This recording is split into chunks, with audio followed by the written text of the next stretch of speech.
પાંદડાઓ બધાને પોષણ મળી જાય, પણ તમે વૃક્ષને પોષણ નહીં આપો, ડાળીને પાંદડામાં પાણી છાંટો અને મૂળ સુકાઈ જશે તો આખું વૃક્ષ સુકાઈ જશે. એમ જેટલા પણ દેવી દેવતાઓ છે ભગવાન શ્રી કૃષ્ણની અંગભૂત સૃષ્ટિ છે. આપણે જ્યારે ઘરમાં ભગવાન શ્રી કૃષ્ણની સેવા કરીએ છીએ ત્યારે કૃષ્ણની સેવામાં બધાનો સમન્વય સ્વતઃ થઈ જાય છે. કોઈની પણ લોકી ઉપાસના કરવાની આવશ્યકતા રહેતી નથી. બીજા કોઈ દેવી દેવતાઓને આપણે સેવીએ તો એમની સ્વતંત્ર સેવા છે, એમાં ક્યારે પણ કૃષ્ણની સેવા આવતી નથી. બીજું દ્રષ્ટાંત દયારામભાઈ આપે છે કે આપણને જ્યારે ભૂખ લાગી હોય ત્યારે મુખથી ભોજન કરીએ તો સમગ્ર ઇન્દ્રિયો પોષાય. અત્યારે કેરીની સિઝન ચાલી રહી છે. હાફૂસ કે કેસર કેરીનો રસ તમને ભાવતો હોય અને આમ ડોલ ભરીને આપણે આમ એનાથી સ્નાન કરીએ, શરીરના અંગ અંગ ઉપર લેપન કરીએ તો એનાથી પોષણ મળશે ખરા? વસ્તુ પણ બગડશે અને પોષણનો પણ અભાવ રહેશે. મુખથી ભોજન કરશું તો શરીરના પ્રત્યેક અંગને પોષણ મળશે. એટલા માટે કૃષ્ણની ભક્તિ કરવાથી એમાં પ્રત્યેકની ભક્તિનો સમન્વય થઈ જાય છે. એટલા માટે શ્રી આચાર્યચરણે સર્વોપરી એવા ભગવાન શ્રી કૃષ્ણની સેવા આપણને બતાવી છે. એ કોઈ સામાન્ય કે કોઈ પ્રાકૃત તત્વ નથી, પણ પરબ્રહ્મ પરિપૂર્ણ પુરુષોત્તમ એવા ભગવાન શ્રી કૃષ્ણ છે. અને એટલા માટે જ એ ભગવાન શ્રી કૃષ્ણ માટે આદિગુરુ શંકરાચાર્ય પણ કયા વગર રહી શક્યા નથી કે મધુરમ મધુરેભ્યોપી મંગલેભ્યોપી મંગલમ. આ જગતમાં કોઈ મધુરમાં મધુર અને મંગલમાં મંગલ તત્વ હોય તો ભગવાન શ્રી કૃષ્ણ છે. તો મહાપ્રભુ શ્રી વલ્લભાચાર્ય ચરણે એ ભગવાન શ્રી કૃષ્ણની અનુભૂતિ કરીને આજ્ઞા કરી કે મધુરાધિપતે અખિલમ મધુરમ. અખિલ અનંત અને અખંડ મધુરતાનો કોઈ સ્વામી આ જગતમાં હોય તો કેવલ ભગવાન શ્રી કૃષ્ણ છે. શોભા સલુણા શ્યામને તુજો ને સખે, શોભા સલુણા શ્યામને, શોભા સલુણા શ્યામને તુજો ને સખે, શોભા સલુણા શ્યામને.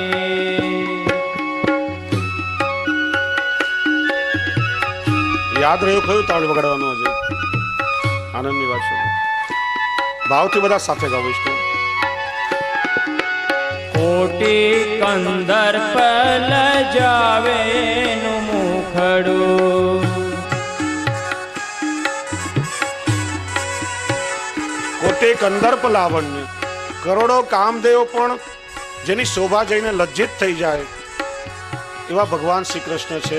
એવું ભગવાનનું અલૌકિક સૌંદર્ય છે. હા કોટી કંદર્પ લજાવે નું મુખડું, ફીકી પડી છે કળા કામની તુજો ને સખી, શોભા સલુણા શ્યામની, શોભા સલુણા શ્યામની તુજો ને સખી, શોભા સલુણા શ્યામની.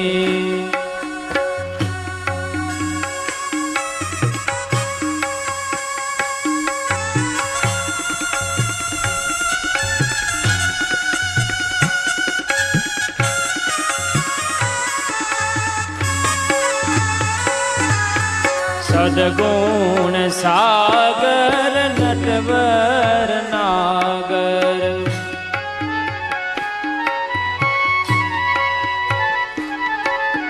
સદગુણ સાગર નટવર નાગર, બલિહારી એ મના નામની તુજો ને સખે, શોભા સલુણા શ્યામની, શોભા સલુણા શ્યામની તુજો ને સખી, શોભા સલુણા શ્યામની.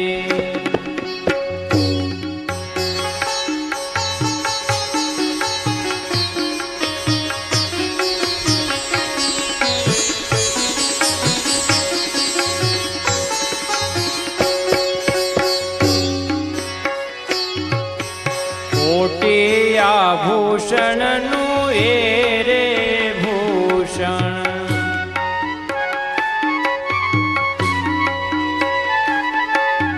કોટિયા ભૂષણનું એ છે રે ભૂષણ. સીમા તું છે અભિરામની, તું જોને સખી શોભા સલુણા શ્યામની. શોભા સલુણા શ્યામની, તું જોને સખી શોભા સલુણા શ્યામની.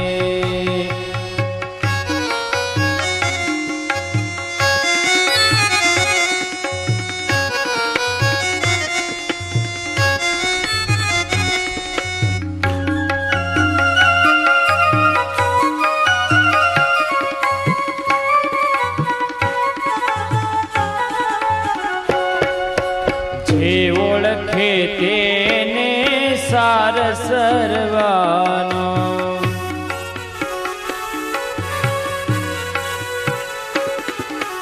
જે ઓળખે તેને સાર સર્વાનો.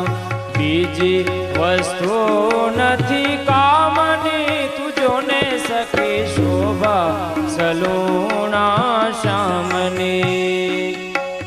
શોભા સલુણા શ્યામની, તું જોને સખી શોભા સલુણા શ્યામની.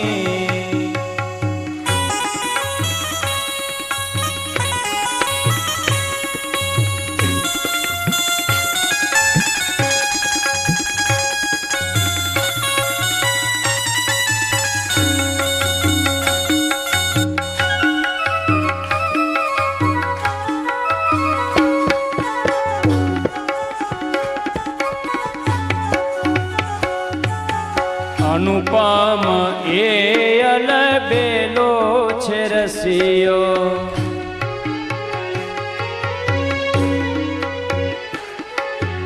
અનુપમ એ અલબેલો રસિયો.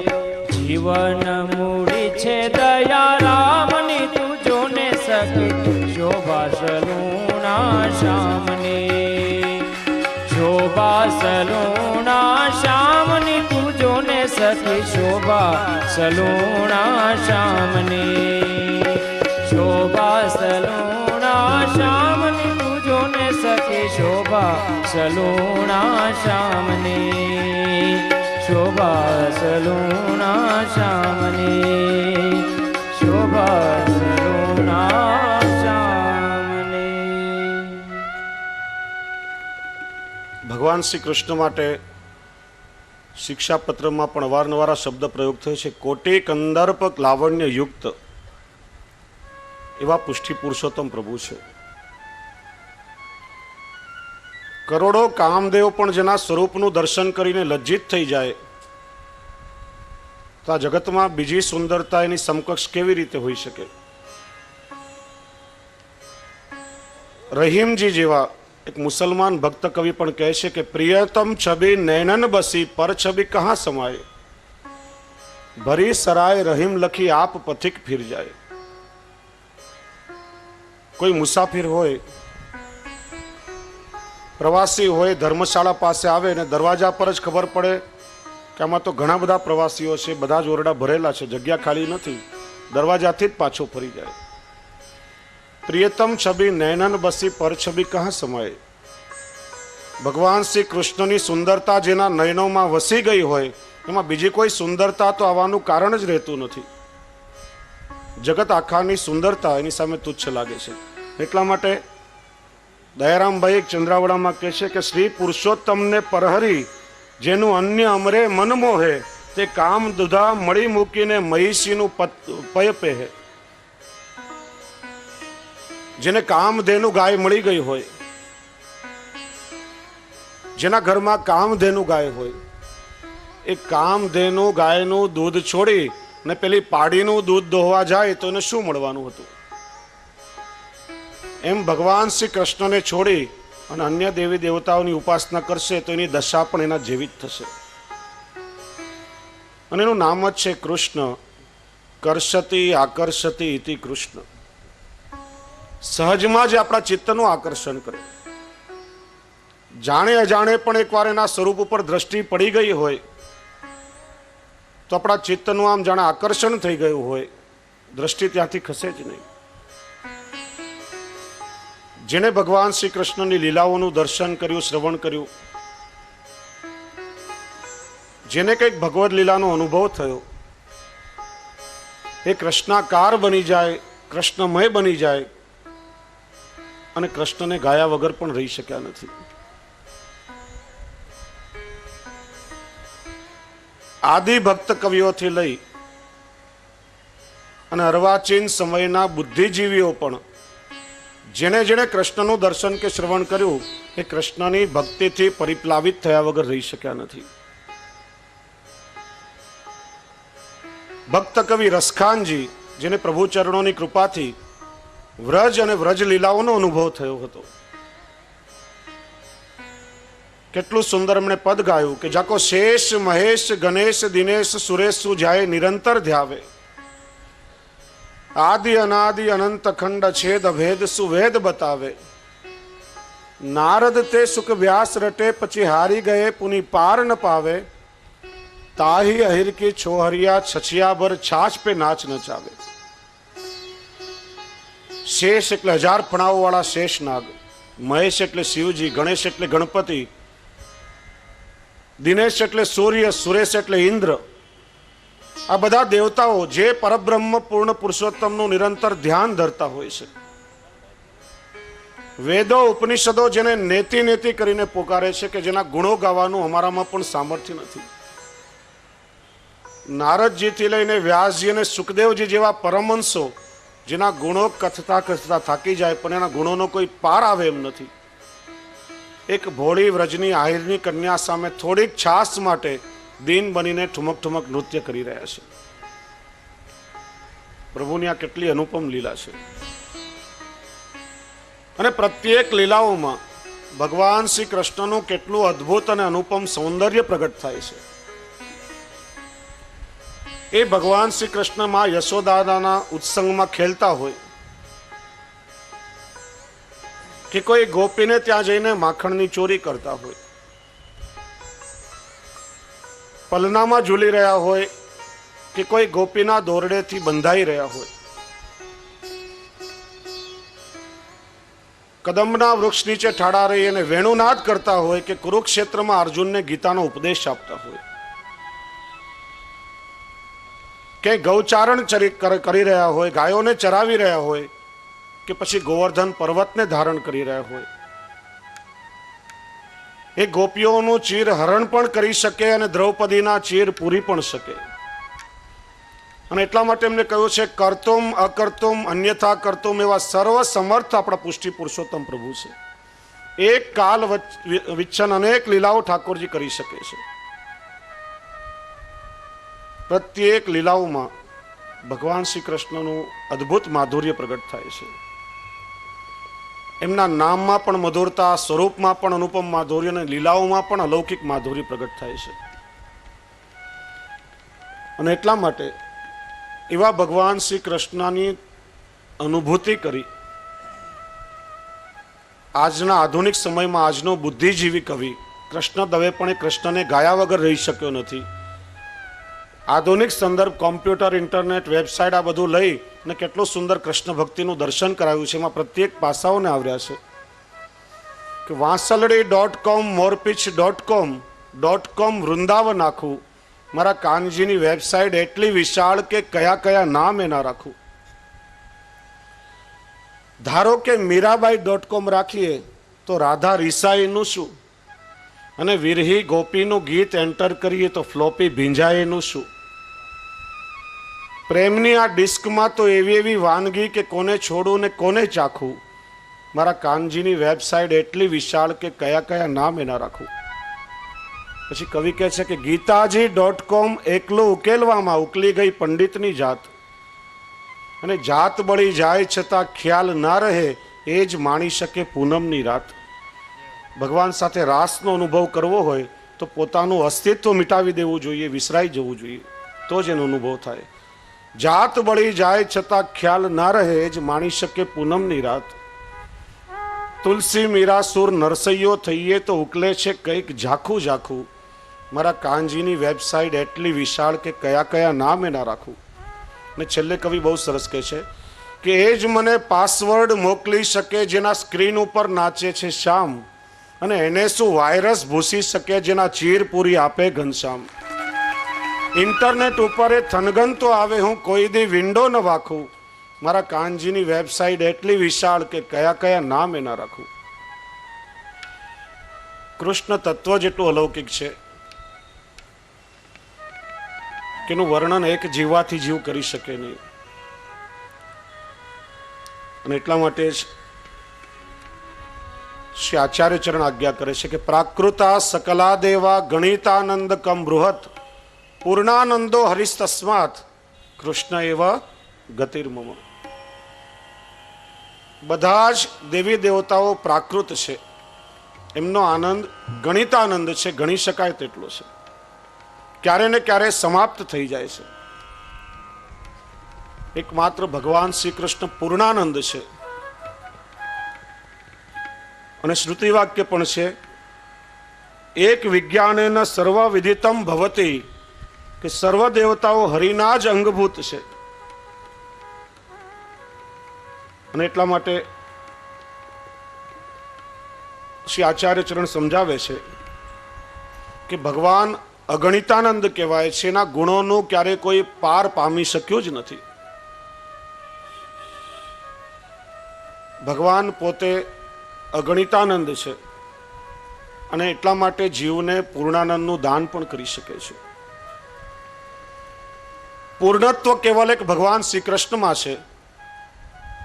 એટલા માટે જ કહ્યું પૂર્ણસ્ય પૂર્ણમાદાય પૂર્ણમેવા વશિષ્યતે. આ ગણિત પણ થોડું અટપટું છે, સમજવા જેવું છે. પૂર્ણમાંથી પૂર્ણને કાઢી લઈએ તો પણ ત્યાં પૂર્ણ જ બાકી રહેશે. 100 માંથી 100 કાઢી લો તો પણ અંક 100 નો 100 જ રહેશે. આવું ક્યારે સંભવે ખરા? 100 માંથી 5 કાઢી લો તો 95 રહે, 10 કાઢી લો તો 90 રહે. પણ અહીંયા પૂર્ણસ્ય પૂર્ણમાદાય પૂર્ણમેવા વશિષ્યતે. ભગવાન શ્રી કૃષ્ણની પૂર્ણતા એવી છે કે પોતાના સ્વરૂપાનંદમાંથી ગમે તેટલું દાન પણ જીવાત્માને કરે, પૂર્ણ દાન કરી દે તો પણ ભગવાનની પૂર્ણતામાં લેશ માત્ર પણ કમી થતી નથી. એટલા માટે પૂર્ણાનંદ પૂર્ણ પુરુષોત્તમ ભગવાન શ્રી કૃષ્ણને કહેવામાં આવે છે. પ્રાકૃતા સકલા દેવા, બીજા બધા દેવતાઓ પ્રાકૃત ધર્મના છે, પણ કેવલ ભગવાન શ્રી કૃષ્ણ જ પૂર્ણાનંદ અને પરિપૂર્ણ પુરુષોત્તમ છે. માટે વૈષ્ણવોએ અનન્યતાપૂર્વક ભગવાન શ્રી કૃષ્ણના સ્વરૂપનું સેવન કરવું. અન્યાશ્રય કરવાની કોઈ આવશ્યકતા રહેતી નથી. જેને પૂર્ણત્વ પ્રાપ્ત થઈ ગયું હોય અને ચારે બાજુ નાની નાની જગ્યાએ જવાની શું જરૂર? અને શ્રી મહાપ્રભુજી આચાર્ય ચરણે કૃપા કરીને સર્વોપરી તત્વ આપણા મસ્તક પર પધરાવી આપ્યું છે. ત્યારે અનન્યતાપૂર્વક પુષ્ટિજીવોનું કર્તવ્ય છે કે ભગવાન શ્રી કૃષ્ણની સેવા પોતાના ઘરમાં કરવી. અને અનન્યતા શબ્દ ઉપર જો કોઈને વાંધો હોય તો પુષ્ટિ માર્ગમાં નહીં, મર્યાદા માર્ગમાં પણ કેટલાય અનન્ય ભક્તો થયા છે. મીરાબાઈ મર્યાદા ભક્ત હતા, છતાં કેટલીક ખુમારીથી ગાયું કે મેરો તો ગિરિધર ગોપાલ દૂસરો ન કોઈ. બીજા કોઈને ઓળખતી જ નથી, એ કૃષ્ણ જ કેવલ મારો છે. અને એટલા માટે પેલા સંન્યાસી આવ્યા ત્યારે કહ્યું કે કોઈ પુરુષ તમને મળવા આવ્યો છે. ત્યારે મીરાબાઈએ કહ્યું કે આ વૃંદાવનમાં પુરુષ વળી બીજો કયો? મને તો એમ કે માત્ર કૃષ્ણ જ પુરુષ છે, બાકી બધા તો એની ગોપીઓ છે. જ્યારે મર્યાદા ભક્ત ગોસ્વામી તુલસીદાસજી એમના ભાઈ નંદદાસજીને મળવા માટે જતીપુરા આવ્યા. નંદદાસજીએ કહ્યું શ્રીજી બાવાના દર્શનનો સમય છે, દર્શન તો કરી લો. ત્યારે તુલસીદાસજીએ શું કહ્યું કે રામચંદ્રજી સિવાય તુલસીનું મસ્તક ક્યારે પણ ઝૂકતું નથી. કહા કહો છબી આજ કી ભલે બને હો નાથ, તુલસી મસ્તક જબન મેં ધનુષ બાણ લો હાથ. જો મને રામ સ્વરૂપે ગોવર્ધનનાથજીના દર્શન થાય તો જ મારું મસ્તક નમી શકે. ને તમે જુઓ અનન્યતા કોને કહેવાય? મર્યાદા ભક્તની ભક્તિને પુષ્ટ કરવા માટે પુષ્ટિ પુરુષોત્તમ ગોવર્ધનોધરણ શ્રીજી બાવાએ મુકુટની જગ્યાએ કિરીટ, વેણુની જગ્યાએ ધનુષ બાણ લઈ અને રામચંદ્રજી સ્વરૂપે તુલસીદાસજીને દર્શન કરાવ્યા. ત્યારે તુલસીદાસજીએ સાષ્ટાંગ દંડવત કર્યા. કિત મુરલી કિત ચંદ્રિકા કિત ગોપીન કો સાથ, અપને ભક્ત કે કારણે કૃષ્ણ બને રઘુનાથ. અને શ્રી ગુસાઈજીના પંચમ પુત્ર રઘુનાથજી અને જાનકી વહુજીએ પણ રામચંદ્રજીને સીતાજીના સ્વરૂપમાં એમને દર્શન આપ્યા. ત્યારે મનનો બધો સંશય દૂર થઈ ગયો. મર્યાદા પુરુષોત્તમ પુષ્ટિ પુરુષોત્તમનું સ્વરૂપ ધારણ નહીં કરી શકે, પણ આ તો પૂર્ણ તત્વ છે, કોઈ પણ સ્વરૂપ ધારણ કરવામાં એને વાંધો નથી. અને એટલા માટે એકો દેવો દેવકી પુત્ર એવ મંત્રોપેકમ તસ્ય નામાની યાની. ભગવાન શ્રી કૃષ્ણનું નામ એ જ સર્વોપરી મંત્ર છે. એનાથી મોટો આ જગતમાં બીજો કોઈ મંત્ર છે જ નહીં. અને એટલા માટે શ્રી મહાપ્રભુજીએ કૃપા કરીને અષ્ટાક્ષર મહામંત્ર જેવા સર્વોપરી અને સર્વસમર્થ મંત્રનું આપણને દાન કર્યું છે. એને આપણે વિસ્તારથી જોઈ ગયા. એવી જ રીતે શ્રીમદ ભાગવતજીએ પણ ભગવાન શ્રી કૃષ્ણનું નામાત્મક સ્વરૂપ જ માનવામાં આવે છે. વ્યાસપીઠ પર બેસીને કોઈ વક્તા જ્યારે શ્રીમદ ભાગવતજીની કથા કરતા હોય ત્યારે એમના મુખમાંથી માત્ર શબ્દો પ્રગટ થતા નથી, પણ પ્રત્યેક શબ્દ સ્વરૂપે ભગવાન શ્રી કૃષ્ણ સ્વયં પ્રગટ થઈ અને શ્રોતાના કર્ણ દ્વારા એના હૃદયમાં પ્રવેશ કરે છે. અને એટલા માટે શ્રી મહાપ્રભુજી આચાર્ય ચરણ શ્રીમદ ભાગવતજીની કથાને ભવ ઔષધિ એવું કહે છે. કોઈ બીમાર માણસ હોય એને એટલું જ કરવું પડે કે ઔષધિનું પાન કરવું, દવા ગળી લેવી, બીજું કંઈ કરવું પડતું નથી. શરીરમાં અંદર ગયા પછી રોગનો નાશ કરવાનું કાર્ય દવા કરે છે. એમ કૃષ્ણની કથા જ્યારે કર્ણ દ્વારા હૃદયમાં પ્રવેશ કરે ત્યારે આપણા ભવના રોગોનો નાશ કરવાનું કાર્ય કરે છે, જીવાત્માને ભવ સાગરથી તારે છે. એટલા માટે ભવ ઔષધિ એવું કહે છે. અને શ્રીમદ ભાગવતજી એ ગોવર્ધનોધરણ શ્રીજી બાવાનું સાક્ષાત વાંગમય સ્વરૂપ કહેવાય છે. વાંગમય એટલે શું? ધાતુમાંથી ભગવાનની પ્રતિમા નિર્મિત થાય તો ધાતુમયી કહેવાય, રત્નમાંથી નિર્મિત થાય તો રત્નમયી કહેવાય, પથ્થરમાંથી નિર્મિત થાય તો પાષાણમયી કહેવાય, કાષ્ટમાંથી નિર્મિત થાય તો દારૂમયી કહેવાય. એમ અહીંયા શબ્દ દ્વારા ભગવાનનું સ્વરૂપ પ્રગટ થાય છે, એટલા માટે વાંગમય સ્વરૂપ કહેવામાં આવે છે. અને શ્રીમદ ભાગવતજી એક એવું વિલક્ષણ તત્વ છે કે જેના માટે ભગવાને પણ 3 વખત અવતાર ધારણ કર્યા છે. ભગવાન નારાયણનો અવતાર મહર્ષિ વેદવ્યાસ, જેમને સમાધિમાં લીલાઓનો અનુભવ થયો અને જેમના દ્વારા શ્રીમદ ભાગવત પ્રગટ થયું. ભગવાન શંકરનો અવતાર પરમહંસ સુખદેવજી, જેમના મુખમાંથી કથા સ્વરૂપે ભાગવત પ્રગટ થયું. અને એ જ ભાગવતના ગૂઢ રહસ્યોને પ્રગટ કરવા માટે શ્રી ભાગવત પિયુષ સમુદ્ર મથનક સમ અને શ્રી ભાગવત ગૂઢાર્થ પ્રકાશન પરાયણ, ભાગવત રૂપી અમૃતના સમુદ્રનું મંથન કરી એના ગૂઢ રહસ્યોને પ્રગટ કરવા માટે ભગવાન શ્રી કૃષ્ણના મુખાવતાર મહાપ્રભુ શ્રી વલ્લભાચાર્ય ચરણ પ્રગટ થયા, જેમણે 7 પ્રકારે શ્રીમદ ભાગવતજીનો અર્થ કર્યો. પ્રભુની લીલાઓનું સૂક્ષ્મ સ્વરૂપ આ જગતને સમજાવ્યું છે. એટલા માટે શ્રીમદ ભાગવતજીનું પણ વૈષ્ણવોએ સેવન કરવું જોઈએ. અષ્ટાક્ષર મંત્રનું સ્મરણ અને શ્રીમદ ભાગવત સુબોધનીજીની કથાનું નિત્ય સેવન વૈષ્ણવોએ કરવું. એ પ્રભુનું જ નામાત્મક સ્વરૂપ છે. કર્મોપેકસ તસ્ય દેવસ્ય સેવા. શ્રેષ્ઠમાં શ્રેષ્ઠ કર્મ એ ભગવાન શ્રી કૃષ્ણની સેવા છે. કારણ કે મનુષ્યનો દેહ કર્મને આધીન છે. કાલ, કર્મ અને સ્વભાવ 3 પરિબળોથી આ ભગવાન સૃષ્ટિનું સંચાલન કરે છે. કર્મને આપણે 2 પ્રકારે સમજીએ છીએ. શાસ્ત્ર સંમત કરવાની વાતો જેનાથી જીવનું ઉર્ધ્વીકરણ થાય, પુણ્ય કર્મ. શાસ્ત્રથી વિરુદ્ધ નહીં કરવાની ક્રિયાઓ જેનાથી જીવનું અધપતન થાય, પાપ કર્મ. જીવાત્મા જેવું જેવું કર્મ કરે છે, કર્મ પ્રમાણે એને ફળ ભોગવવું પડે છે. કર્મ કરવા માટે એ કર્મનું પૂરું જ્ઞાન પણ હોવું આવશ્યક છે. માનો કે તમે પેડો બનાવવો હોય, પેડા માટે તમે ઘરમાં માવો કરતા હો, પણ એ ક્રિયાનું તમને જ્ઞાન ન હોય તો રબડી પણ બની જાય કે બીજી કોઈ વસ્તુ એમાંથી બની જાય. જે કર્મ કરવું છે એ કર્મનું જ્ઞાન હોય ત્યારે કર્મ સારી રીતે કરી શકાય. અને ઘણી વખત કર્મ કરવામાં જરા જેટલી ભૂલ થાય, જરાક ચૂક થાય તો પણ કર્મનું વિપરીત પરિણામ જીવાત્માએ ભોગવવું પડે છે. માવો બનાવવા માટે માં દળેલી સાકર એટલે બુરું પધરાવવાનું હોય, બાજુમાં મીઠાનો દૂનો હોય, ભૂલથી મીઠું પધરાવી દો તો શું થશે? સ્વાદમાં પરિવર્તન આવશે. અજાણતા પણ કર્મ કરવામાં ચૂક થાય તો પણ પરિણામ વિપરીત ભોગવવું પડે છે. અને આ વસ્તુ કર્મ માર્ગમાં, જ્ઞાન માર્ગમાં ખૂબ જ બાધક બને છે. શ્રીમદ ભાગવતજીમાં કથા આવે છે, ગોપ બાળકો દડાથી રમી રહ્યા હતા. રમતા રમતા દડો કૂવામાં પડ્યો. બધા કૂવામાં જોવા લાગ્યા.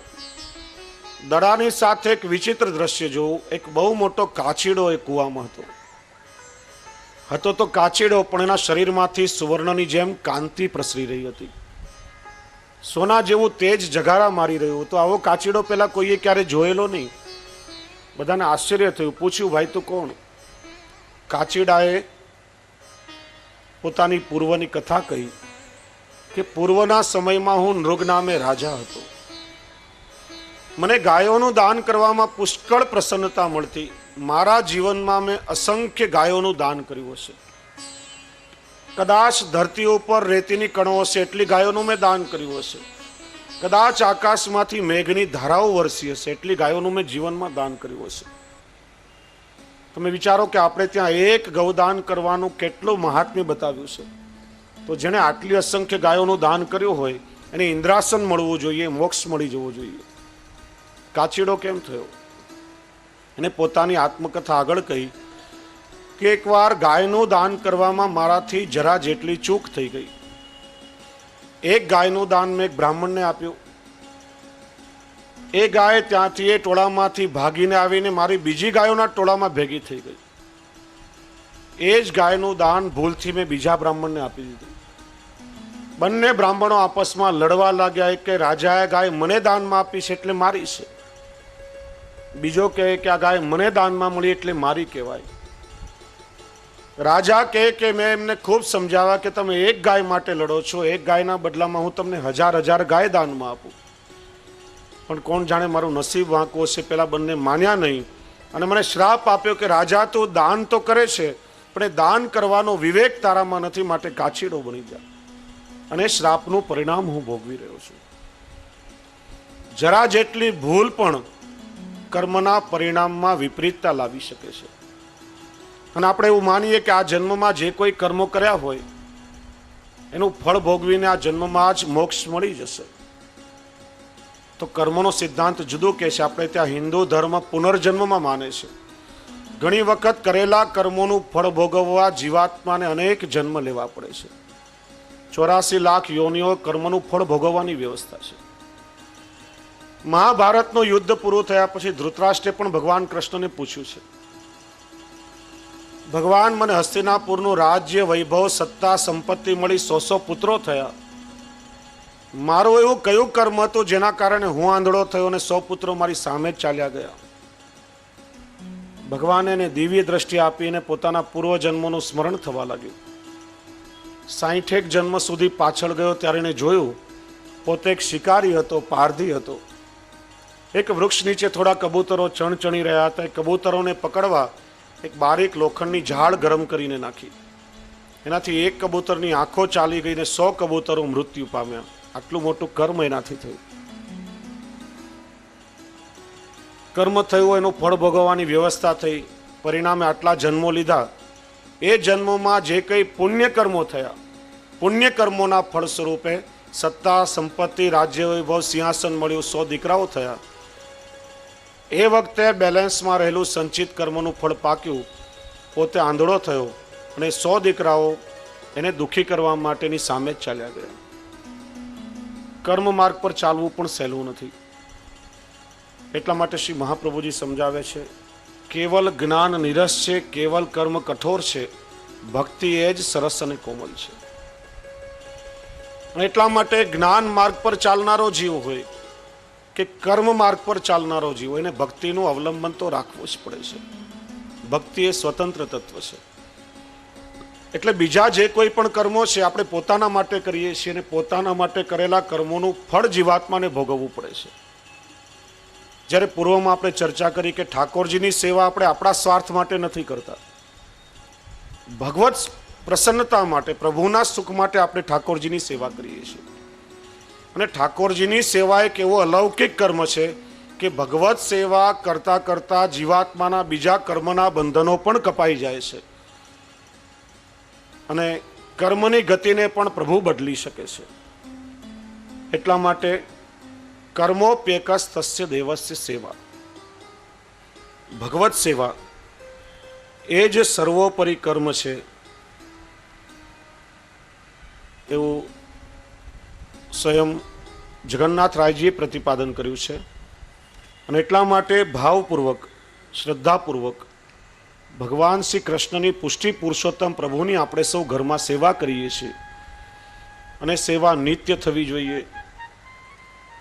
શ્રદ્ધાપૂર્વક થવી જોઈએ, પ્રેમપૂર્વક થવી જોઈએ. અને ત્યારે જ જે આપણો દાસ ભાવનો છૂટી ગયેલો સંબંધ છે પ્રભુની સાથે જીવશું, ત્યારે અંતરનો તાર અંતર્યામીની સાથે જોડાશે. અને એ સાધન દશાની સેવા ધીરે ધીરે જ્યારે ફલવસ્થાએ પહોંચશે ત્યારે ઠાકોરજી તમારા પાસેથી માગી માગીને માખણ મિશ્રી હરોગશે, એમાં કોઈ શંકા નથી. માટે શરીરાય ચરણ આજ્ઞા કરે છે કે સેવા કરો. હવે ઠાકોરજીની સેવાની આજ્ઞા તો આપણને કરી, પણ સેવાથી અનવસરના સમયમાં સેવા કરીએ આપણે સૌ. ઠાકોરજીની સેવા આપણે સૌ ઘરમાં કરીએ, પણ આપણા બધાની એક બહુ મોટી ફરિયાદ રહેતી હોય છે. આજે ઠાકોરજીની સેવા કરીએ છીએ ત્યારે ચિત્ત ઠાકોરજીની સેવામાં પ્રવૃત્ત થતું નથી. પૂર્વમાં આજ્ઞા કરી ચૈતસ્તત પ્રવણમ સેવા, ઠાકોરજીના સ્વરૂપમાં ચિત્તનું પરોવાઈ જવું એનું જ નામ સેવા છે. પણ આપણે બહુ પ્રયત્ન કર્યો, આપણું ચિત્ત ઠાકોરજીની સેવામાં, પ્રભુના સ્વરૂપમાં પરોવાતું નથી. સેવા કરવા માટે બેઠા, ટેલિફોનની ઘંટડી રણકી, ચિત્ત ત્યાંથી હટીને બીજી જગ્યાએ ભટકે. ઠાકોરજીને સ્નાન કરાવી રહ્યા હોઈએ અને કુકરની સીટી વાગી ત્યારે થાય દાળ બળી તો નહીં જાય ને, તરત જ ચિત્ત ત્યાંથી પાછું ભટકે. આ માણસનું મન છે ને ખૂબ જ ચંચળ છે, ક્યારેય ક્યાંય પણ સ્થિર રહી શકતું નથી. અર્જુને પણ ગીતાજીમાં ભગવાનને પ્રશ્ન કર્યો છે, ચંચલમી મન કૃષ્ણ પ્રમાથી બલવદ દ્રઢમ તસ્યાહમ નિગ્રહમ મન્યે વાયોરિવ સુદુષ્કરમ. ભગવાનના મન અત્યંત ચંચળ છે, પવનને જેમ કોઈ પકડી શકે નહીં, મનને સ્થિર કરી શકાતું નથી. સ્થિર કઈ રીતે કરવું? ભગવાને કહ્યું, અભ્યાસેન તુ કૌંતેયમ વૈરાગ્યેન ચ ગૃહ્યતે. પ્રેક્ટિસ, અભ્યાસથી ધીરે ધીરે અથવા સંસારમાં વૈરાગ્ય ઉત્પન્ન કરી ને તારા મનને સ્થિર કરવાનો પ્રયત્ન કરો. પણ માણસ એના માટે ઘણો પરિશ્રમ કરવો પડે. ત્યારે શ્રી હરિરાય પ્રભુચરણ ચોથી આજ્ઞામાં ખૂબ સુંદર નિરૂપણ કરે છે. અને આપણું સંપૂર્ણ ચિત્ત ભગવદમય બની જાય એટલા માટે આજ્ઞા કરે છે કે મનસા ભાવયે નિત્યમ લીલા સર્વક્રમાગતઃ. ઠાકોરજીના સ્વરૂપમાં ચિત્ત સ્થિર કરવાનો ખૂબ સુંદર પ્રકાર આપણને બતાવ્યો કે જ્યારે આપણે ઠાકોરજીની સેવા કરવા માટે બેસીએ ત્યારે 3 પ્રકારનું ભાવન વૈષ્ણવોએ કરવું જોઈએ. સૌથી પહેલા સ્વરૂપ ભાવના, ત્યાર પછી લીલા ભાવના અને ત્રીજું ભાવ ભાવના. આ ભાવ અને ભાવના શબ્દ પણ થોડો સમજવા જેવો છે, નહીં તો ઘણો મોટો ગોટાળો ઊભો થઈ શકે. કારણ કે આપણે વૈષ્ણવ અવારનવાર ભાવ ભાવના શબ્દનો પ્રયોગ કરીએ છીએ. ભાવ જુદી વસ્તુ છે અને ભાવના જુદી વસ્તુ છે. શ્રી આચાર્ય ચરણ સમજાવે છે, ભાવો ભાવનયા સિદ્ધમ ભાવના દ્વારા આપણો ભાવ દ્રઢ થાય છે. લૌકિક દ્રષ્ટાંતથી સમજીએ. કોઈ વ્યક્તિના પરિચયમાં આપણે આવીએ, પછી ધીરે ધીરે એના પ્રત્યે અમુક પ્રકારની ભાવનાઓ આપણે સેવતા થઈએ, એના પ્રત્યે માનથી વર્તીએ, એના પ્રત્યે આદરનો ભાવ પ્રગટ થાય, એના પ્રત્યે સ્નેહનો ભાવ પ્રગટ થાય. ક્યારેક અનાયાસે રસ્તામાં મળી જાય તો મોં મલકાઈ ઉઠે, આંખોમાં તેજ આવી જાય. આ બધી ભાવનાઓ આપણે એના પ્રત્યે સેવતા હોઈએ છીએ. ક્યારેક એવી ભાવના થાય કે આપણે ખૂબ પ્રેમથી એના પ્રત્યે વ્યવહાર કરીએ, ક્યારેક આત્મીયતાની ભાવના જાગે.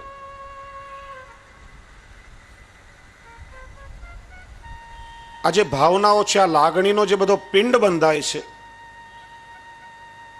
આ પિંડને પાછળ જે લાગણીઓ ઉમેરવામાં આવી એ ભાવનાઓ કહેવાય છે. અને લાગણીનો જે પિંડ બંધાયો તેને ભાવ કહેવામાં આવે છે. એ જોઈ શકાતો નથી પણ હૃદયથી અનુભવી શકાય છે. ભાવ એટલે પ્રેમનો પિંડ, અને પિંડની રચનામાં જે લાગણીઓ એના ઉપયોગમાં આવી એ બધી ભાવના કહેવાય છે. એટલા માટે ભાવના દ્વારા ભાવ સિદ્ધ થાય છે અને ભગવત કૃપાથી જે દ્રઢ થઈ શકે છે. એટલે શ્રી હરિરાય ચરણ આપણને સમજાવે છે કે 3 પ્રકારનું ભાવભાવન ભગવત સેવામાં વૈષ્ણવે કરવું. સૌથી પહેલા સ્વરૂપ ભાવના. જે ઠાકોરજીના સ્વરૂપની આપણે ઘરમાં સેવા કરી રહ્યા છીએ એ સ્વરૂપનો શું ભાવ છે, કઈ લીલાનું એ સ્વરૂપ છે. શ્રી હરિરાય ચરણ 7 નિધિ સ્વરૂપોની ભાવના ખૂબ સુંદર પ્રકારે અહીંયા બતાવે છે. શ્રી નવનીત પ્રિયાજી મુખ્ય બાલ ભાવ છે, કિશોર ભાવ આપની અંદર ગુપ્ત રહેલો છે. પ્રમાણ પ્રકરણમાં એ સ્વરૂપનો ભાવ બતાવવામાં આવ્યો છે. શ્રી બાલકૃષ્ણલાલજી પણ બાલ લીલાનું સ્વરૂપ છે, એટલે નવનીત પ્રિયાજીની અંદર જ એમનો સમન્વય કરવામાં આવ્યો, જુદા સ્વરૂપનું વર્ણન નથી. શ્રી મથુરાનાથજી પ્રમેય પ્રકરણના પ્રથમ અધ્યાયની ભાવના એમની અંદર મુખ્ય રહેલી છે. શ્રી વિઠ્ઠલનાથજી ફલ પ્રકરણ દ્વિતીય અધ્યાયની ભાવના આપના સ્વરૂપમાં મુખ્ય છે. શ્રી દ્વારકાનાથજી આંખ મિચોલી લીલાનું સ્વરૂપ પ્રમેય પ્રકરણ 7મા અધ્યાયની ભાવના આપના સ્વરૂપમાં મુખ્ય રહેલી છે. શ્રી ગોકુલનાથજી સાધન પ્રકરણની ભાવના મુખ્ય છે. શ્રી ગોકુલચંદ્રમાજી ફલ પ્રકરણના 4th અધ્યાયની ભાવના આપના સ્વરૂપમાં મુખ્ય રહેલી છે. અને શ્રી મદન મોહનજીનું સ્વરૂપ ફલ પ્રકરણના પ્રથમ અધ્યાયની ભાવના આપના સ્વરૂપમાં મુખ્ય રહેલી છે. આપણા માથે કયું સ્વરૂપ બિરાજે છે, સ્વરૂપનો ભાવ શું છે, એમની લીલાઓ શું છે,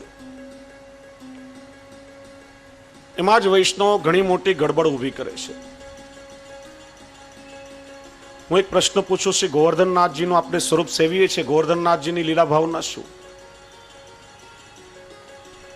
કહેશે કોઈ? મોટા ભાગના વૈષ્ણવ એવું જ સમજે છે કે ગોવર્ધન ધરણનું સ્વરૂપ છે, કારણ કે આ રીતે શ્રીજી બાવાનો શ્રેષ્ઠ છે. ગોવર્ધન લીલાનું સ્વરૂપ તો ખરું, પણ ગોવર્ધનોદ્ધરણ, ગોવર્ધનનું ઉદ્ધરણ કરવા માટે પ્રગટ થયેલું એ સ્વરૂપ છે. અને શ્રીજી બાવા એ ગોવર્ધન ધારણ લીલાનું નથી, પણ નિકુંજ નાયક સ્વરૂપે બિરાજે છે. પીઠિકા છે, નિકુંજનું દ્વાર છે, કટી પર શ્રીહસ્ત ધારણ કર્યો છે, મુઠ્ઠી આ રીતે વાળેલી છે, એમાં વ્રજભક્તોના ચિત્ત ઠાકોરજીએ ધારણ કર્યા છે, અને વામ શ્રીહસ્ત આ રીતે ઊંચો છે. નિકુંજમાં રમણ માટે વ્રજભક્તોને પધારવાનું આમંત્રણ આપી રહ્યા છે. એટલા માટે નિકુંજ નાયકનું સ્વરૂપ છે. ગોવર્ધન લીલાનું સ્વરૂપ તો 4th નિધિ શ્રી ગોકુલનાથજી છે. છત્રભુજ સ્વરૂપે ઠાકોરજીએ ગોવર્ધન ધારણ કર્યું હતું. 2 શ્રીહસ્તથી વેણુનિનાદ પ્રભુ કરી રહ્યા છે. 1 શ્રીહસ્તમાં શંખ ધારણ કર્યો છે અને 1 શ્રીહસ્તથી ગોવર્ધન ધારણ કર્યો છે. આ રીતે જે સ્વરૂપનું સેવન કરીએ, આપણા માથે જે સ્વરૂપ બિરાજે એ સ્વરૂપની ભાવના મુખ્યનું ભાવન કરીએ ત્યારે સ્વરૂપમાં અને લીલામાં આપણો ભાવ દ્રઢ થાય છે. દામોદરદાસ સંભલવાલાએ પણ શ્રી મહાપ્રભુજીને પ્રશ્ન પૂછ્યો હતો કે મહારાજ, આપ મને દ્વારકાનાથજીનું સ્વરૂપ પધરાવી આપો છો. પુષ્ટિ માર્ગમાં દ્વારકા લીલા છે નહીં, તો આ સ્વરૂપનો ભાવ શું? ત્યારે શ્રી મહાપ્રભુજીએ સ્વરૂપનો ભાવ પ્રગટ કર્યો કે દામોદરદાસ આ દ્વારકા લીલાનું સ્વરૂપ નથી, પણ સંધિ છૂટી પાડીએ તો દ્વાર ક અધીશ. દ્વાર એટલે શું? દરવાજો. ક એટલે જલ. સંસ્કૃતમાં જલ માટે 108 શબ્દ છે. ભૂ, ઉદક, નીર, જલ. ક શબ્દ પણ જલવાચક છે. પુષ્ટિ માર્ગમાં જલ સ્વરૂપે કોણ બિરાજે છે? શ્રી યમુનાજી. દ્વાર ક અધિપતિ એટલે શ્રી યમુનાજીના નિકુંજના દ્વારના અધિપતિ એટલે દ્વારકાધીશ. આપણે ત્યાં પણ શ્રી દ્વારકાનાથજીનું જ સ્વરૂપ બિરાજે છે. અને હું તો કહું છું, કાંદિવલીના વૈષ્ણવો કેટલા બળભાગી છે કે સાક્ષાત શ્રીજી બાવાનું પ્રતિનિધિ સ્વરૂપ અહીંના વૈષ્ણવ પર કૃપા કરવા માટે અહીંયા કાંદિવલીમાં પ્રમેય બલથી પધાર્યું છે. વૈષ્ણવે સ્વરૂપને ઓળખજો, ચોક્કસ એની કૃપાનો અનુભવ થશે. આ કોઈ સામાન્ય સ્વરૂપ નથી. ગિરિરાજજીની કંદરામાંથી શ્રીનાથજી બાવાની સાથે સાથે દ્વારકાનાથજીનું પ્રાગટ્ય થયેલું છે. આપનું મૂળ નામ છે શ્રી દ્વારકાનાથ. એ પણ નિકુંજ લીલાનું સ્વરૂપ છે. જે નિકુંજના દ્વાર પર ઠાડા રહી શ્રીજી બાવા વ્રજભક્તોને નિમંત્રણ આપી રહ્યા છે, એ નિકુંજની ભીતરનું રમણનું સ્વરૂપ એ શ્રી દ્વારકાનાથજી છે. 4 આયુધો 4 સ્વામિનીજીના ભાવથી છે. મુખ્ય રમણનું સ્વરૂપ હોવાથી આપની બંને બાજુ સખાજી નથી. શ્રીનાથજીની સાથે પ્રાગટ્ય થયું. અક્કાજીને સ્વરૂપમાં આસક્તિ થઈ એટલે શ્રી મહાપ્રભુજીએ સ્વરૂપને પધરાવ્યું, સેવા કરી. શ્રી ગુસાઈજીને માથે પધરાવી આપ્યું. અને જ્યારે શ્રીનાથજીના સ્વરૂપને શ્રી મહાપ્રભુજીએ પાઠ પધરાવ્યા, શ્રીનાથજી અચલ થયા, ત્યારે હિંડોળા, પલના આદિમાં પધરાવવા માટે ગોદના સ્વરૂપ તરીકે શ્રી દ્વારકાનાથજીને પધરાવ્યા. શ્રી ગુસાઈજીએ પોતાના બેટીજી શોભા બેટીજીને માથે પધરાવી આપ્યા. એમણે સેવા કરી છે. અને પ્રસંગ ખૂબ સુંદર આવે છે કે શોભા બેટીજી આપની સેવા કરતા, પણ અન્નકૂટનો દિવસ એટલે શ્રીજી બાવાને ભોગ ધરવા માટે બુંદીનો ટોકરો હસ્તમાં લઈ અને શ્રી દ્વારકાધીશજીને ભોગ ધરીને ઉતાવળે પધારતા હતા. શ્રી ગુસાઈજી પોતાના 7 બાળકો સહિત શ્રીજી બાવાને ભોગ ધરી અને ગિરિરાજજી પરથી નીચે પધારી રહ્યા હતા. દંડવતી શિલા પાસે મિલન થયું ત્યારે શ્રી ગુસાઈજીએ પૂછ્યું કે આપ ક્યાં પધારી રહ્યા છો? શોભા બેટીજી વિનંતી કરી કે શ્રીજી બાવાને ભોગ ધરવા માટે જઈ રહીશું. ત્યારે શ્રી ગુસાઈજીએ કહ્યું કે મારી સાથે પાછા ચાલો. આપના માથે કોણ બિરાજી રહ્યું છે? ટેરો ખોલીને દર્શન કરાવ્યા તો શ્રી દ્વારકાધીશ પ્રભુએ શ્રીનાથજી, નવનીત પ્રિયાજીને 7 નિધિ સ્વરૂપ સહિત અન્નકૂટ અરોગતા દર્શન આપ્યા. ત્યારે શ્રી ગુસાઈજી આજ્ઞા કરી કે 7 બાળકોને માથે એક નિધિ પધરાવ્યા, પણ શ્રી દ્વારકાધીશ પ્રભુમાં તો 9 નિધિ સાથે બિરાજે છે. શ્રીજી બાવાનું જ નિકુંજ નાયકે વિલક્ષણ સ્વરૂપ અહીંયા કાંદિવલીમાં બિરાજી અને આપ સૌ વૈષ્ણવ પર આટલી કૃપાવૃષ્ટિ કરી રહ્યું છે. ત્યારે સ્વરૂપાસક્તિ પણ આપણી અંદર હોવી જોઈએ. એક સ્વરૂપમાં જ્યારે ચિત્તની આસક્તિ થઈ જાય ત્યારે માણસનું મન ક્યાંય ભટકતું નથી. પણ આપણા લોકોની એક પ્રકૃતિ છે કે 4 બાજુઓ દોડાદોડી કરવા આપણને જઈએ.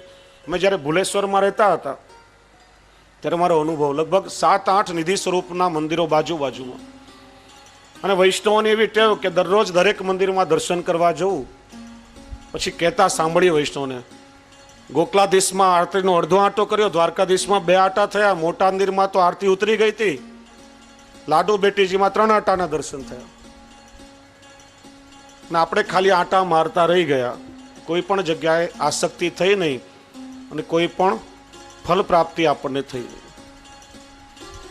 એક સ્વરૂપમાં ચિત્ત આસક્ત થઈ જાય. જેમ પંચમ ગ્રહના બાળકની વાર્તામાં આવે છે કે જીવનભર શ્રી ગોકુલ ચંદ્રમાજીની સેવા કરી હતી, બીજા કોઈ સ્વરૂપના દર્શન જ નહીં કર્યા. પણ શ્રીજી બાવા દરેક વલ્લભકુલ બાળકોના ઈષ્ટ કે જીવનમાં એકવાર તો ચણસ્પર્શ કરવા જ જોઈએ.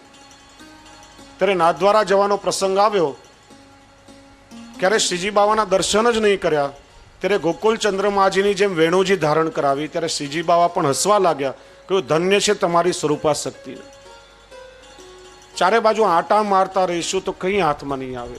સ્વરૂપને ઓળખીએ, સ્વરૂપાશક્તિ પણ આપણી દ્રઢ થવી આવશ્યક છે. એટલા માટે સૌથી પહેલા સ્વરૂપ ભાવના, બીજું લીલા ભાવના.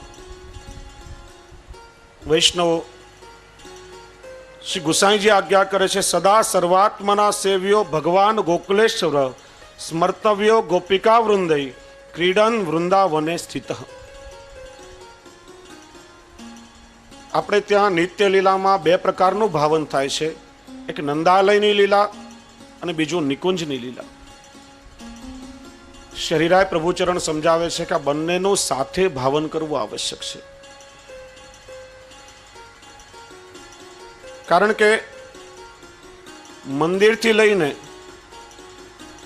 તમામ જે પદાર્થોમાં આપણે જે ભાવ ભાવના કરીએ છીએ એમાં એક નંદાલય પ્રકરણ અને બીજું નિકુંજ પ્રકરણ, આ બંનેનું સાથે ભાવન કરવું જોઈએ.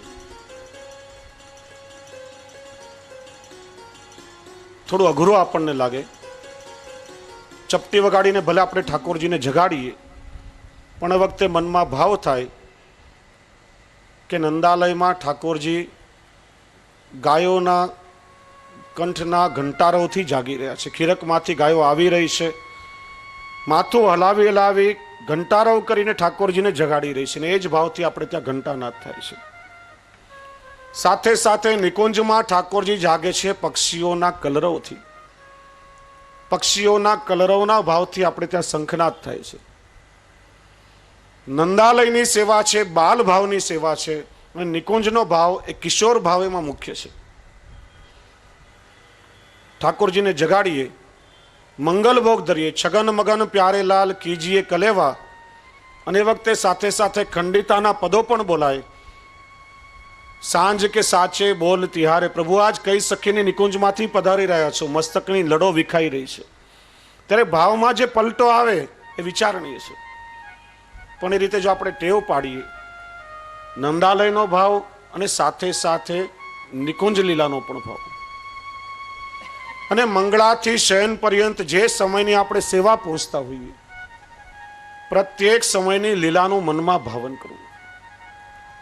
મંગળ ભોગ શ્રી યશોદા મૈયા રોગાવી રહ્યા છે, તો શિંગારનો અધિકાર સ્વામિનીજીનો છે. સ્વામિનીજી શિંગાર કરી રહ્યા છે.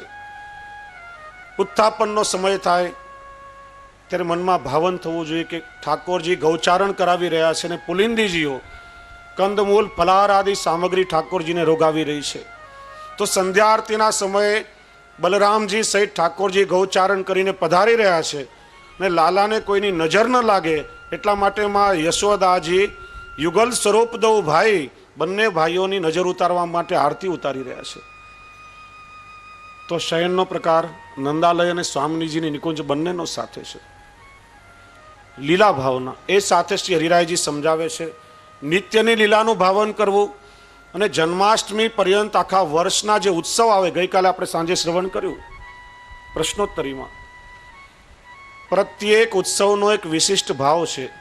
અને શ્રી હરિરાય પ્રભુચરણે રહ્યો મોહે શ્રી વલ્લભ ગૃહ ભાવે ખૂબ સુંદર પદ બનાવ્યું, ને જેમાં 12 મહિનાના 56 ઉત્સવોની ભાવના બતાવી છે. એ પદ વૈષ્ણવોએ નિત્યનું વાંચન કરવું જોઈએ. રહ્યો મોહે શ્રી વલ્લભ ગૃહ ભાવે, ઠાકોરજી આજ્ઞા કરે છે કે મને તો કેવલ શ્રી વલ્લભનું જ ગ્રહ પ્રિય છે, કારણ કે વિવિધ ઉત્સવોના કેટલા સુંદર વિવિધ પ્રકારે શ્રી વલ્લભ મને લાડ લડાવે છે. એટલા માટે હું વલ્લભનું ગ્રહ છોડીને ક્યાંય જતો જ નથી. આપણે ત્યાં પણ વૈષ્ણવ શ્રી વલ્લભની આડીથી ઠાકોરજી બંધાયા છે, અને વલ્લભની કાનીથી સેવા કરીએ છીએ, એટલા માટે જ પ્રભુ એનો સ્વીકાર કરે છે. નહીં તો ઠાકોરજી આપણી સેવાનો અંગીકાર કરતા નથી. વર્ષોત્સવમાં શ્રી વલ્લભ મને કયા કયા પ્રકારે લાડ લડાવે છે, આજે કયો ઉત્સવ છે, ઉત્સવનો શું ભાવ છે, વિવિધ ભાવની સામગ્રી આપણે રોગાવીએ છીએ, એ લીલા ભાવના મુખ્ય છે. ને ત્રીજો પ્રકાર શ્રી હરિરાય ચરણ બતાવે છે ભાવ ભાવના. ઠાકોરજીની સેવામાં ઉપયોગમાં આવતું પ્રત્યેક સાહિત્ય એ માત્ર કોઈ જડ પદાર્થ નથી, પણ વ્રજ ભક્તોના શ્રીઅંગના ભાવથી આપણે એમને ઠાકોરજીને અંગીકાર કરાવીએ છીએ. વૈષ્ણવો, નંદાલયના પ્રકરણથી જો આપણે વિચારીએ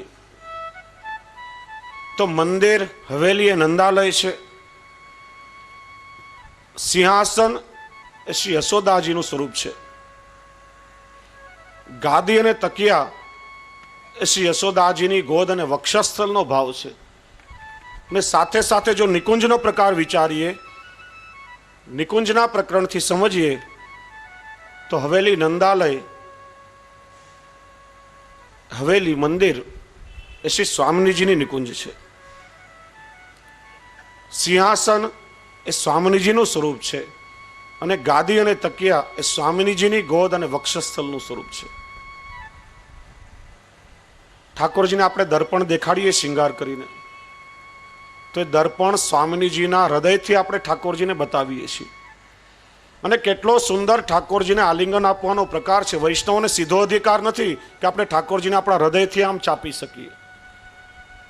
શ્રી વલ્લભ એ સ્વામિનીજીનું સ્વરૂપ છે અને શ્રી વલ્લભ કે સ્વામિનીજીના હૃદયમાં ઠાકોરજી પોતાનું પ્રતિબિંબ નિરખે છે. અને આપણે દર્પણ પણ કઈ રીતે બતાવીએ છીએ કે પહેલા ઠાકોરજીના મુખારવિંદના દર્શન થાય, ત્યાર પછી આમ સે ત્રાંસુ કરીને પરસ્પર ઠાકોરજીના નેત્રો સાથે આપણે એકબીજાના મુખને દર્શન કરીએ છીએ. તેરો મુખ નીકો કે મેરો રાધે પ્યારી. પ્રભુ બેમાંથી કોનું મુખારવિંદ વધારે સુંદર છે? અને ત્યાર પછી એ દર્પણને આપણે આપણા હૃદય સાથે લગાડીએ છીએ, ત્યારે ઠાકોરજીના સ્વરૂપને અલૌકિક ભાવથી આપણે આલિંગન આપીએ છીએ. પ્રત્યેક સાહિત્યમાં વ્રજ ભક્તોના અલૌકિક ભાવનો વિચાર કરવો. શૈયા મંદિરે સ્વામિનીજીનું નેત્ર છે અને શૈયા મંદિરના દ્વાર એ શ્રી સ્વામિનીજીના પલકનો ભાવ છે. એવું ભાવન જો મનમાં થાય તો ઘણી વખત ઉતાવળમાં ભડાક કરતો દરવાજો બંધ કરી દઈએ, એ રીતમાં ને પ્રીતમાં આપોઆપ પરિવર્તન આવી જાય. ભાવ ભાવનાનો વિચાર નથી, એટલા માટે આપણને કેવલ લૌકિક લાગે છે. ગમે ત્યારે વસ્તુ આમ પછાડીએ, ભડાક દરવાજો બંધ કરીએ, પગના ઠોકરો લાગી જાય. અલૌકિક સ્વરૂપે જો ભાવ વિચારીએ તો સ્પર્શ કરવાનો પ્રકાર પણ આખો આપણો બદલાઈ જાય. ઠાકોરજીનું પ્રત્યેક સેવોપયોગી સાહિત્ય ખીલોના સુધી પ્રત્યેક વ્રજભક્તોના ભાવથી આવે છે. એમાં ક્યારે પણ લૌકિક ભાવ નહીં વિચારવો. અને આ બનેલી ઘટના તમને કહું. કાશીમાં એક વૈષ્ણવે મહારાજશ્રીને પ્રશ્ન પૂછ્યો હતો કે આ ઠાકોરજી સામે ખીલોના આદિ બધું આવે છે, સિંહ, ગાય, આ બધી જડ વસ્તુઓ છે ને પ્રભુ એનાથી ખેલતા હશે? ત્યારે મહારાજશ્રીએ આજ્ઞા કરી કે ક્યારે પણ જડ વસ્તુઓ નથી, તો અલૌકિક વ્રજભક્તોના ભાવથી ને પ્રભુના સુખાર્થે પ્રત્યેક સાહિત્ય છે. પેલા વૈષ્ણવ જ્યારે માન્યા નહીં, ત્યારે મહારાજશ્રીએ શું કર્યું કે ઠાકોરજીના ખીલોનામાં જે પોપટ રાખેલો હતો, શુક, એ પોપટને હસ્તમાં લઈને આમ છોડ્યો તો પોપટ પ્રત્યક્ષ હવામાં ઉડી ગયો. ત્યારે આપણે પ્રગટ પ્રમાણ આપ્યું કે આ કોઈ પણ જડ વસ્તુઓ નથી, પણ પ્રગટ લીલાના સ્વરૂપો છે. ને એનો જ તમને એક પ્રસંગ કહું. જન્માષ્ટમીનો બીજો દિવસ, લગભગ 5-1 વર્ષ પહેલાનો આ પ્રસંગ અને બનેલી ઘટના છે. મહાભોગ ધરી અને જ્યારે મહાભોગ સર્યા પછી આરતી થાય, ત્યારે નંદ મહોત્સવના પલના આદિ સિદ્ધ કરી ઠાકોરજીના સાજ ખીલોના બધું પધરાવી અને પછી પલનામાં જ ઠાકોરજીને અનુસર થઈ જાય અને બાળકો યશોદાજીના શિંગાર ધરવા પધારે અને શિંગાર ધારણ કરીને યશોદાજી પધારે, પછી ઘંટાનાદ થાય ને ઠાકોરજીના પલના નંદ મહોત્સવના દર્શન ખુલે. એ 5-1 વર્ષ પહેલા એ રીતે પલનામાં જ્યારે અનુસર કરાવીને બધા બાળકો ઉપર પધાર્યા હશે. બન્યું એવું કે ઝાપટિયાજીથી કોઈ પણ પ્રકારે પેલું પલનું બરાબર ધ્યાનપૂર્વક લગાવવામાં નહીં આવ્યું હોય, સિદ્ધ નહીં થયું હોય, તો પલનાની એ સાંકળ અનુસરમાં તૂટી ગઈ હશે. હવે ઠાકોરજીના જે ખીલોનાના સાજ નીચે રાખ્યા હતા, નીચે ઘોડો હતો, બરાબર એ પલનાનો પાયો ઘોડાની પીઠ ઉપર સ્થિર થઈ ગયો અને પલનું એમનું એમ જ રહ્યું, જરા પણ હલ્યું નહીં. જ્યારે આવીને ઘંટાનાદ કરાવ્યા, દર્શન કરે તો પલનાની સાંકળ તૂટી ગઈ હતી, પણ પલનું એની રીતે ઘોડાની પીઠ ઉપર સ્થિર હતું. વિચારો કે અલૌકિક ભાવ હોય તો જ આ રીતે શક્ય બને, નહીં તો પલનું જો ત્રાસું થઈ જાય તો ઠાકોરજી ખેલી પણ જાય. પ્રત્યેક ક્ષણે વ્રજભક્તો પ્રત્યેક સમયે ઠાકોરજીના સુખનો વિચાર કરે છે. એટલા માટે શ્રી હરિરાયજી આપણને સમજાવે છે કે આ પ્રકારનું ભાવ ભાવન, સ્વરૂપ ભાવના, લીલા ભાવના અને ભાવ ભાવના વિશુદ્ધ હૃદય વગર શક્ય નથી. આ પ્રકારનું ભાવન કરવા માટે હૃદય વિશુદ્ધ હોવું જોઈએ. પણ એ વિશુદ્ધ હૃદય ક્યારે થાય? કે જ્યારે શ્રી મહાપ્રભુજીનું ભાવન આપણે કરીએ, ત્યારે શ્રી હરિરાયજી સમજાવે છે કે આ 3 ભાવનાની સાથે નિત્ય શ્રી વલ્લભના સ્વરૂપનું પણ તમે ભાવન કરો. શ્રી મહાપ્રભુજી પોતે જ વિરહ વન્યાત્મક હોય તેમના સતત ચિંતન સ્વરૂપે પ્રવેશી જીવના દેહને પોતાના સ્વતાપ વડે શુદ્ધ કરીને તેજોમય કરી દે છે, અને ત્યારે આપણું હૃદય વિશુદ્ધ બને છે ને જીવ ભાવભાવન કરી શકે છે. શ્રી હરિરાયજી સમજાવે છે, શ્રી મહાપ્રભુજીની ભાવનાની સાથે નિત્ય શ્રી ગુસાઈજીનો સ્વરૂપ ભાવ પણ વિચારો. સૌંદર્યમ નિજ રદગતમ એ પદથી શ્રી મહાપ્રભુજીનો ભાવ.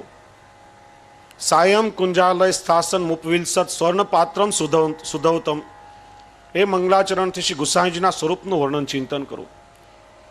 ત્યારે આપણું હૃદય વિશુદ્ધ બનશે અને આપણે આ ભાવ ભાવન કરી શકશું. અને સાથે શ્રી હરિરાય ચરણ સમજાવે છે કે સેવા ભાવનાનો પણ વિચાર કરવો. ગઈકાલે ચર્ચા કરી કે સહસ્રી ભાવના નામનો ગ્રંથ શ્રી હરિરાયજીએ લખ્યો છે. વૈષ્ણવોએ જીવનમાં એકવાર વાંચવા જેવો છે. 1000 શ્લોકોમાં સમગ્ર લીલા અને ભાવ ભાવના ખૂબ સુંદર સ્વરૂપે શ્રી હરિરાયજીએ સમજાવી છે. એમાં શ્રી હરિરાય ચરણ આપણને સમજાવે છે કે પ્રથમ નંદાલયમાં પ્રભુ સવારથી જાગી સેન પર્યંત કઈ કઈ લીલાઓ કરે છે એ નંદાલયની લીલાઓનું વર્ણન છે. દ્વિતીય શ્રી હરિરાય ચરણ સમજાવે છે કે નિકુંજમાં પ્રભુ સવારથી જાગી શયન પર્યંતની જે રસ ક્રીડાઓ કરે છે આ ભાવના પણ વ્રજ ભાષાના ગદ્યમાં છે. ત્રીજું, ઠાકોરજી નિત્ય વ્રજ ભક્તોના ઘરમાં જઈ એકાકી સ્વરૂપે સવારથી સાંજ સુધી અનેક વ્રજ ભક્તોના મનોરથો પૂર્ણ કરી એમને સ્વરૂપાનંદનું દાન કરે છે, એ ભાવના વિચારવી. અને ચોથું, ઠાકોરજી પોતાના સખાઓને કઈ રીતે અલૌકિક દાન આપે છે, પોતાના સખાઓને જે સુખ આપે છે એનું વર્ણન વિચાર કરવું. તદુપરાંત ખટ ઋતુ આદિની ભાવનાઓ, દ્વાદશ નિકુંજની ભાવના, એનું ભાવન કરવું. એમ શ્રી હરિરાય ચરણ આપણને સમજાવે છે. તો એ રીતે જો આપણે સેવા ભાવના, સ્વરૂપ ભાવના, લીલા ભાવના, ભાવ ભાવનાનું ભાવન કરીએ તો ચિત્તને ભટકવા માટેનો અવકાશ જ ક્યાં છે વૈષ્ણવ? અને એ જ કારણ છે કે ઠાકોરજીના સેવાના સમયમાં આપણે ત્યાં અષ્ટસખાની વાણીઓનું કીર્તનનું ગાન કરવામાં આવે છે.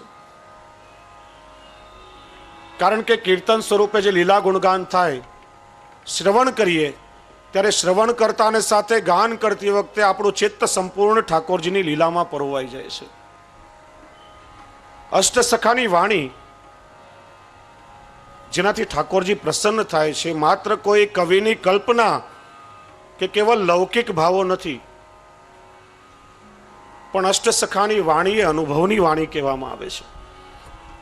શ્રી મહાપ્રભુજીને શ્રી ગુસાઈજીએ બ્રહ્મ સંબંધ થતા જ પુષ્ટિ ભક્તિનું જે બીજ આ અષ્ટસખાઓના હૃદયમાં રોપ્યું અને પોતાના કૃપાવર્ષણ દ્વારા એને પરિપુષ્ટ કર્યું, એ જ્યારે ફલિત થયું અને ઠાકોરજીની લીલાઓનો અનુભવ એમને થયો, એ શબ્દ સ્વરૂપે પ્રગટ થયા.